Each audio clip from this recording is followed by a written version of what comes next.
307 में दर्ज था। अगस्त 5, 2019 को जो लोकसभा में फैसला लिया गया था आर्टिकल 370 को एब्रोगेट करने के हवाले से, और उसके फौरन बाद रीऑर्गेनाइजेशन और बाइफर्केशन के तहत जम्मू कश्मीर और लद्दाख को अलग किया गया। Ladakh as UT, Jammu Kashmir state से यूटी। क्या कॉन्स्टिट्यूशनल था या कॉन्स्टिट्यूशन के खिलाफ था? इस हवाले से पिटिशंस दायर की गई कई पिटिशनर्स ने, और ऐसे में वक्त के साथ साथ हमने देखा कि उनमें से 2 पिटिशनर्स ने तो विथड्रॉ ही कर लिया, और उसके बाद एक उसकी इस पर्टिकुलर दौर में ही, क्योंकि मामला अदालत में दर्ज था और पिटिशन जो दायर की गई थी इस हवाले से सुनवाई हो रही थी, तो एक जान बहक हो गए, बचे 19। और फिर इस हवाले से करीब 4 सालों तक अदालत उज़्मा में लंबे बहस मुबाहिसे के बाद 5 जज पर मुश्तमिल एक बेंच, जिसकी सदारत खुद कर रहे थे chief justice of India justice Chandrachud, उन्होंने आज 11 दिसंबर 2023 को इस मामले में फैसला सुनाया। और इसी तरह से जो ये लंबा मामला अदालत में चल रहा था, हम ये कह सकते हैं कि आज क्लोज हुआ। कुछ पॉइंट्स आप भी याद रख लें क्या उसमें सुनाए गए। 370 कुछ नहीं था, ये आर्जी था। कोई खास दर्जा जम्मू कश्मीर को हासिल नहीं था। बाकी रियासतों की तरह, बाकी इलाकों की तरह जम्मू कश्मीर भी है। प्रेसिडेंट ऑफ इंडिया ने जो कॉन्स्टिट्यूशन ऑर्डर 272 के तहत फैसला लिया था, उसमें कोई भी मैलिफाइड इंटेंशंस नहीं थे। और इस हवाले से यह भी कहा गया कि रीऑर्गेनाइजेशन के हवाले से सुप्रीम कोर्ट ने गवर्नमेंट ऑफ इंडिया के एश्योरेंस का ही साथ दिया, जिसमें गवर्नमेंट ऑफ इंडिया ने कहा था कि जो रीऑर्गेनाइज किया गया है इस खास मकसद के तहत, इसको with the passage of time वो खुद डील कर लेंगे। लेकिन साथ में सुप्रीम कोर्ट ऑफ इंडिया ने कहा कि सितंबर 30, 2024 तक इलेक्शंस कराए जाएं। ये कुछ पॉइंट्स थे जो हमने आप तक पहुंचाए। इस हवाले से कुछ मजीद पॉइंट्स हैं जो अभी आपने नहीं सुने। गालिबन मजीद इस हवाले से बात करने के लिए हमारे साथ इस वक्त बराह रास्त जुड़ चुके हैं फॉर्मर लॉ सेक्रेटरी और पीपल्स कॉन्फ्रेंस के जनरल सेक्रेटरी मोहम्मद अशरफ मीर। आइए बात करते हैं। बहुत बहुत शुक्रिया हमें आज के इस खास मौके पर ज्वाइन करने के लिए। हम भी एज लेमैन ही समझने की कोशिश करेंगे। सुना कि 3 जजमेंट्स इस हवाले से आई। रास्ता अलग अलग हो सकता है, लेकिन एक ही पॉइंट पर सब पहुंच गए। हमारे नाज़रीन को बताइएगा कि क्या थे वो 3 जजमेंट्स और फैसला जो आया किस तरह का। जजमेंट का अभी हमारे पास डिटेल्ड जजमेंट अवेलेबल नहीं है जी, इसलिए विद सर्टेनिटी हम नहीं कह सकते कि किस जज साहब ने क्या लिखा, क्या उसमें डिटेल्स क्या है जी। बट जजमेंट 3 हो सकती है अलग अलग। जब एक बेंच होता है उसमें 2 जज हैं, 3 जज हैं, 4 जज हैं, 5 हैं। सवाल यह है कि क्या वो जो कंक्लूजन ड्रा करते हैं क्या उस पर सारे मुतफिक हैं? अगर सारे मुतफिक हैं देन जजमेंट इज यूनानिमस। अगर सारे मुतफिक नहीं हैं कंक्लूजन पे, फिर वो कुछ डाइजेंटिंग जजमेंट होगी, हो सकती है। सारे मुतफिक हैं। इसमें जो अभी तक हमने सुना, जो टीवी पर ही हमने सुना, अभी जजमेंट डिटेल तो देखी नहीं है, उसमें यह है कि 3 मुख्तलिफ जजमेंट्स हैं। ऑफ कोर्स एक चीफ जस्टिस साहब ने खुद लिखी है, एक दूसरे जज साहब ने लिखी है, और शायद 2 ने और 2 और ने अलग लिखी है। लेकिन कंक्लूजन्स सबके एक ही हैं। They are unanimous on the conclusions drawn by different in 3 judgments. जी। So anyway, this is unanimous judgment. Okay. इसमें कोई dissent नहीं है। जी। किसी वक्त होता है कि एक conclusion पर, just to reach a conclusion, you may give one kind of reasoning. Another judge साहब उसी conclusion पर पहुंचने के लिए different वो route लेते हैं, different reasoning देते हैं, लेकिन conclusion सेम है। इसमें भी जो अभी तक हमने सुना, टीवी पर ही सुना, कि though there are 3 different judgments but they have reached to the same conclusion. Okay. So conclusions are concerned, this is unanimous judgment. इसलिए इसमें कोई कंफ्लिक्ट, इसमें हम ये कह सकते हैं कि 2 राय नहीं है, 2 राय नहीं है, एक ही राय है। जी। आपसे एक सवाल जो कई सारे लोग वहां देख रहे हैं वो भी जानना चाहते होंगे। 370 आर्जी था, कुछ था ही नहीं, इस मामले पे क्या कहना चाहेंगे? देखिए, इस मामले में जो हमारा पेटिशन था जम्मू एंड कश्मीर का, वहाँ मुख्तलिफ लोगों ने वहाँ पेटिशंस की थी, कोई 17 पेटिशंस थी टोटल मेरे ख्याल से जी। उन सब का यही आर्गुमेंट था कि सुप्रीम कोर्ट ने पहले 3 जो जजमेंट्स में, वो भी कॉन्स्टिट्यूशनल बेंच जजमेंट्स थी, और वो भी 5 जजों, एक है संपत प्रकाश वाली जजमेंट, दूसरी लखनपाल पूरनलाल जजमेंट, वो भी 5 जज की थी, संपत प्रकाश भी 5 जज की थी। उनमें सुप्रीम कोर्ट ने कहा था कि अगर हेडिंग में लिखा है कि 370 is a temporary provision, but with the efflux of time it has become permanent. अच्छा, ये सुप्रीम कोर्ट ने ही कहा है, और ये 5 जज वाली 2 बेंचों ने ऑलरेडी कहा था। इसीलिए जी, जो हमारे जो पेटिशनर थे वहाँ, उनका यही आर्गुमेंट था कि चूंकि सुप्रीम कोर्ट ने पहले ही कहा है कि permanent, it has attend permanency over the period of time, so it is permanent. But आज सुप्रीम कोर्ट ने इस जजमेंट में कहा कि it is not permanent, it was temporary and it is temporary. अच्छा, तो ऐसा इस मामले में फैसला सुनाया गया, ये पॉइंट भी उन्होंने सामने रखा। कई सारे लोग ये भी जानना चाहते होंगे कि जो मामला अदालत उज़्मा में दर्ज था 370 के एब्रोगेट इस फैसले के खिलाफ, क्या सिर्फ वहीं तक ही महदूद था कि नहीं, जो उसके फौरन बाद एक और फैसला लिया गया था रीऑर्गेनाइजेशन के तहत, 2 स्टेट बाइफरिकेशन का मामला, जम्मू कश्मीर अलग, लद्दाख अलग, कई सारे लोग जानते ही नहीं है कि इस फैसले के खिलाफ भी पिटीशन दायर की गई थी। देखिए, हमारे 2 इशू थे। एक था कि जो एब्रोगेट हुआ आर्टिकल 370 जी, अगर सिर्फ उस हद तक महदूद रहता, उसका मतलब ये था कि minus article 370 Jammu and Kashmir will be A state like any other state of union of India. मगर नहीं, दूसरा कदम जो गवर्नमेंट ऑफ इंडिया ने उठाया था वो ये था कि J&K को पहले इसके 2 हिस्से किए जी, एक हिस्सा लद्दाख निकालकर अलग यूटी बनाया, बिल्कुल, और वो रिमेनिंग पार्ट ऑफ J&K जो था इसको स्टेट से डाउनग्रेड करके यूटी बनाया गया, यूटी बनाया गया। इसलिए हमारा जो चैलेंज था बिफोर सुप्रीम कोर्ट, ये 2 pronged था। एक, हमने जो आर्टिकल 370 एब्रोगेट हुआ था, एक वो हमने चैलेंज किया था।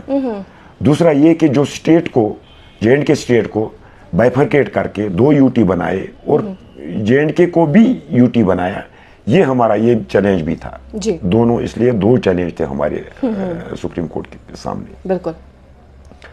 आज उन्होंने जो 370 का जो जहां तक ताल्लुक है, उन्होंने ये होल्ड किया कि जो गवर्नमेंट ऑफ इंडिया ने, जो पार्लियामेंट ने इसको एब्रोगेट किया, ये लीगल एंड कॉन्स्टिट्यूशनल अपहोल्ड किया वो एक्शन बिल्कुल of the union of India parliament ने, इसने सुप्रीम कोर्ट ने। As regard the other issue, जो स्टेट का डाउनग्रेड करके और 2 यूटी बनाना, बिल्कुल, उसमें भी आप देख लीजिए 2 पार्ट्स थे। एक ये था कि बाइफरकेट किया गया, लद्दाख को अलग किया, उसको अलग यूटी बनाया जी। सुप्रीम कोर्ट ने वो कदम भी अपहोल्ड किया। अच्छा, लेकिन फॉर्चुनेटली सुप्रीम कोर्ट ने जो दूसरा एक्शन, जो उन्हें रेस्ट ऑफ J&K को स्टेट से डाउनग्रेड करके यूटी बनाया, वो सुप्रीम कोर्ट ने अपहोल्ड नहीं किया जी। दो they have not declared that unconstitutional, लेकिन अपहोल्ड भी नहीं किया, अप्रूव भी नहीं किया। Perhaps they have given time to Union of India to restore the statehood, as they have already committed. They are already committed, as they have assured the Honorable Supreme Court also, that this downgrading of the state to UT is not permanent, that we will restore statehood to the J&K. तो supreme court ने कहा, union of India को ही कहा कि do it as soon as possible, restore the state as soon as possible, though they have not given any timeline, लेकिन ये direction दे दी कि इसको रेस्टोर कर दीजिए जी। तो जैसे मैंने कहा कि बेस्ट पार्ट इज कि that supreme court of India has not upheld the decision of union of India to downgrade the state of Jammu and Kashmir into a UT. और कहा गया है कि इसको स्टेटहुड में जल्दी तब्दील करें, और साथ में ये भी कहा गया था कि इलेक्शंस कराएं। यस, अच्छा, इलेक्शन भी सुप्रीम कोर्ट ने ये भी कहा कि उन्हें डायरेक्शन दे दी इलेक्शन कमीशन ऑफ इंडिया को, आप जल्द से जल्द यहाँ इलेक्शन कराइए और it should be done before 30th of September 2024। अच्छा, एक और सवाल रहेगा, क्योंकि 4 सालों तक लंबे बहसो मुबाहिसे के बाद हम देख रहे थे कि जो पिटिशनर्स के अपने सवालात थे वो उन्होंने सामने रखे, आप भी उसको बहसत लॉ एक्सपर्ट फॉलो कर रहे थे। हमें बताइएगा किस तरह के सवालात रहे पिटिशनर्स के जो उन्होंने वक्तन फवक्तन सामने रखे, और जो जजमेंट आई वो किस तरह से उसको एड्रेस करेगा। एग्जैक्टली देखिए, हमारा मानना है या मानना था, और जो हमने सुप्रीम कोर्ट के सामने भी अर्जदाश्त की जी, दैट जम्मू एंड कश्मीर जब एक्सेशन हो गया जम्मू एंड कश्मीर का with union of India, this was not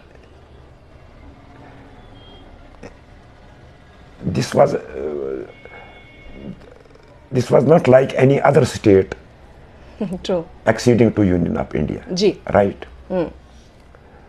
हमारा कंडीशनल था, जो हमारा इंस्ट्रूमेंट ऑफ एक्सेशन था, उसमें हमने 3 सब्जेक्ट्स सरेंडर किए हैं जी। रेस्ट महाराजा ने उस वक्त अपने पास अपने कंट्रोल में बाकी सब्जेक्ट्स रखे थे। तो इसलिए हमारा बिफोर सुप्रीम कोर्ट हमारा यह आर्गुमेंट था कि though we have surrendered external sovereignty, okay, but we have retained internal sovereignty जी। और हमारा ये भी मानना था कि आर्टिकल 370 जो है, it is basically manifestation of our internal sovereignty. लेकिन आज unfortunately and we are very disappointed that supreme court held that कोई वो J&K does not retain any internal sovereignty. तो इसी तरह के सवालात रहे पिटिशनर्स के इन बिटवीन, इन जो मुख्तलिफ सुनवाई हुई इस पर्टिकुलर केस में, तो पिटिशनर्स के यही कुछ बहुत सारे थे। हमारा ये भी मानना था कि जो एज पर आर्टिकल 370 जो था, उसमें अगर कोई provision of constitution of India apply करना है जम्मू एंड कश्मीर को, उसमें consent of the state government लेनी थी। हाँ। और स्टेट गवर्नमेंट हमारा मतलब है government elected by the people of Jammu and Kashmir, because the legislature of the Jammu and Kashmir, the elected government of the Jammu and Kashmir, they are representatives of the people of Jammu and Kashmir, and the will of the people of Jammu and Kashmir can only be known by consulting the elected representatives of the people of Jammu and Kashmir. लेकिन हुआ ये हमारे case में कि हमारी जो assembly थी उसको डिसॉल्व किया गया था, कोई गवर्नमेंट नहीं थी, कोई इलेक्टेड रिप्रेजेंटेटिव नहीं था। गवर्नर ने एज्यूम किए थे powers of the state legislature और एग्जीक्यूटिव गवर्नमेंट, तो गवर्नर ने कंसेंट दी। हमारा ये है कि governor is the representative of government of India, he is not the representative of the people of Jammu and Kashmir. So the will of the people of Jammu and Kashmir was not taken into confidence. The consent of the people of Jammu and Kashmir, the elected representatives of Jammu and Kashmir, was not taken into consideration. So therefore this was bad. ये हमारा, लेकिन आज unfortunately Supreme Court did not agree with our argument. क्या इस मामले में ये भी कहा गया था कि स्टेट असेंबली चाहे इस हवाले से जो भी कहती, उसमें उतनी मान्यता, हम ये कह सकते हैं कि वो इतना ज़्यादा इम्पोर्टेंट नहीं था, वो स्टेट असेंबली या जम्मू कश्मीर के लोग इस मामले में क्या डिसीजन लेते हैं या वो क्या राय रखते हैं, क्या वो ज़रूरी नहीं था? ज़रूरी था हमारे हिसाब से, लेकिन मैंने कहा कि unfortunately supreme court did not agree with our argument. और दूसरा हमारा जो इम्पोर्टेंट इशू था वो ये था कि before abrogating Article 370 or making any changes in Article 370, the recommendation of Constituent Assembly was dissolved. Must. Okay. Must. Okay. क्योंकि Article 370 Clause 3 it provides that अगर कोई किसी वक्त गवर्नर को लगे कि ये इसमें कोई अमेंडमेंट करनी है या इसको खत्म ही करना है, then recommendation of the Constituent Assembly of the state should be taken. But चूंकि कॉन्स्टिट्यूएंट असेंबली नहीं थी, इसीलिए हमारा ये था कि ये permanent, it has gained permanency.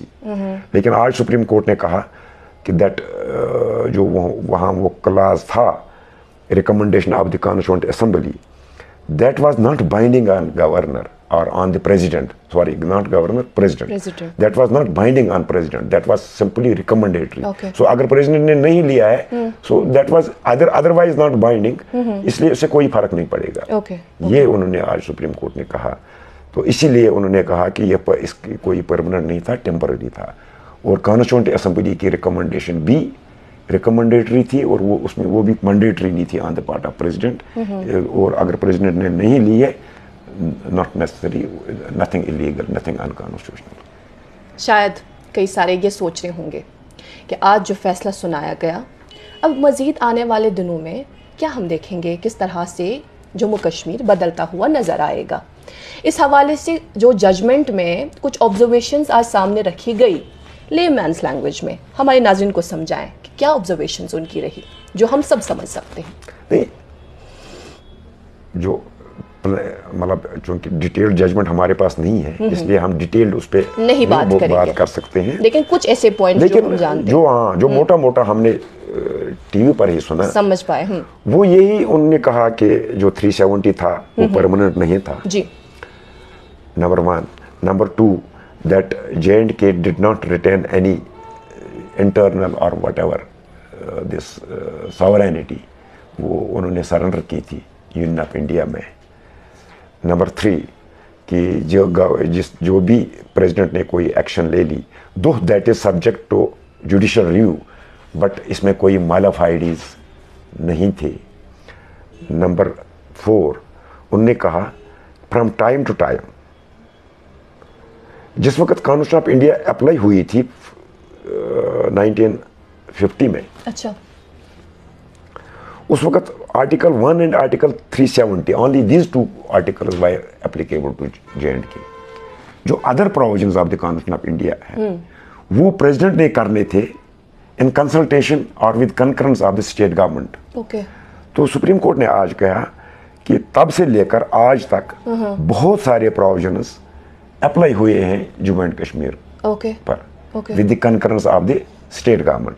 So that means जो ये प्रोसेस ऑफ इंटीग्रेशन था, ये चल रहा था।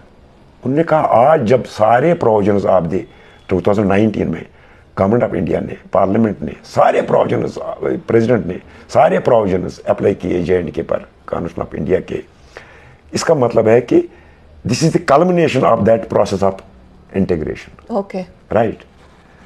सो therefore there is nothing unconstitutional and it is constitutionally valid. एक उन्होंने ये कहा।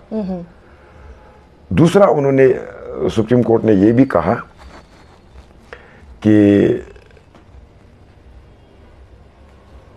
दूसरा उसमें उन्होंने ये कहा जी कि जहां तक आर्टिकल 3 की बात है, आर्टिकल 3 में पार्लियामेंट को पावर है कि that they can increase area of a state जी, or diminish area of a state, change the boundary of any state, or change the name of any state, or separate a territory from a state and make it a new state or a new union territory.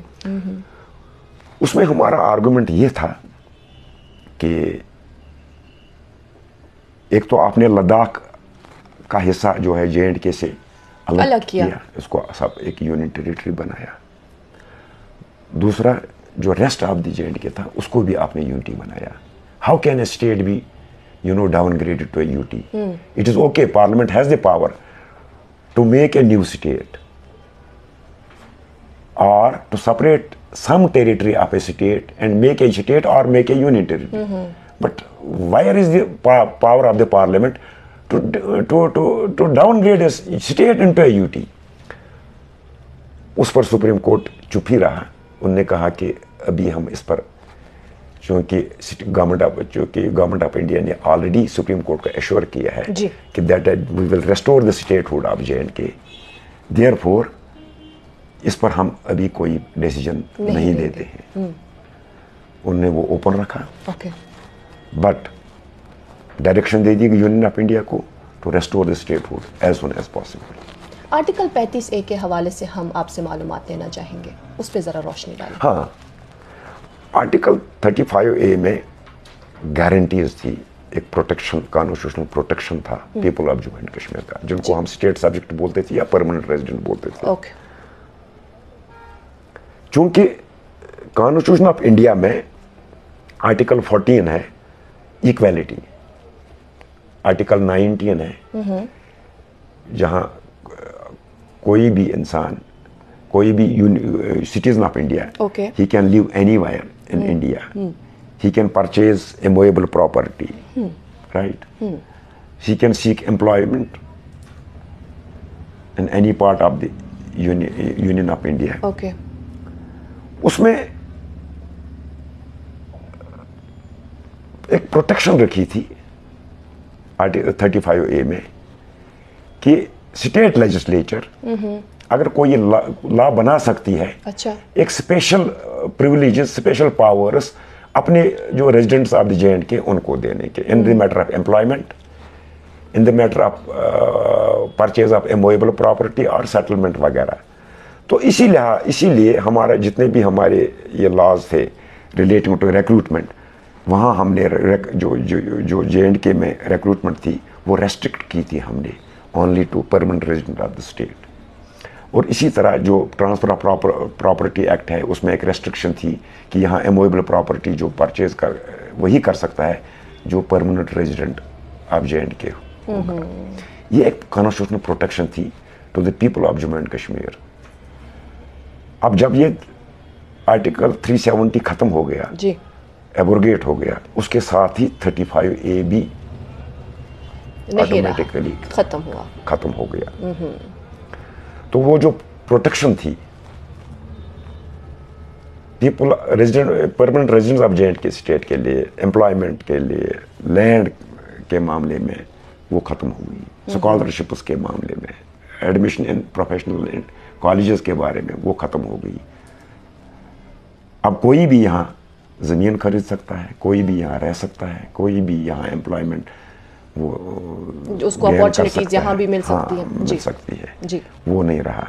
हालांकि दो हमारा ये था कि article 371 भी है constitution of India में, जो कुछ नॉर्थ ईस्टर्न स्टेट्स को स्पेशल प्रोटेक्शन मिली है, इसी तरह जिस तरह 35A देता था हमें। लेकिन अब हम एक्सपेक्ट आज कर रहे थे जी कि चलो अगर 370 खत्म होता है, at least supreme court would urge Union of India to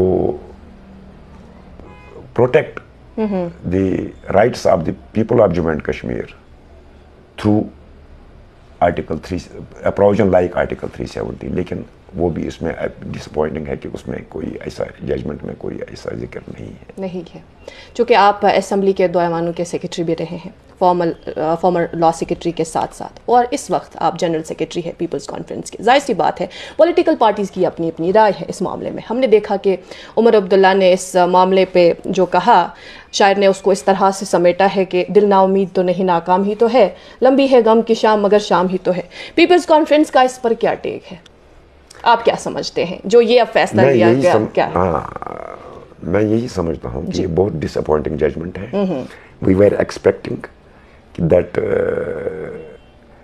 हमें people of Jammu and Kashmir को जस्टिस मिलेगा, इंसाफ मिलेगा। वो शायद उस तरह नहीं मिला, और जो हमारे उम्मीदें थी वो बार नहीं आई। उसमें हमें लगता है कि इंसाफ नहीं हुआ हमारे साथ। अच्छा। और जो ये फैसला है इसको हम कहेंगे कि ये कॉन्स्टिट्यूशन और लॉ उन्होंने उसमें अपहोल्ड नहीं किया है। जी, बहुत बहुत शुक्रिया आज के इस खास डिस्कशन में हमारा आपने साथ दिया और लोगों तक जो इस हवाले से कुछ पेचीदा मामला थे उसको आसान बनाया। बहुत बहुत शुक्रिया। Thank you so much for being with us in today's discussion. Thank you.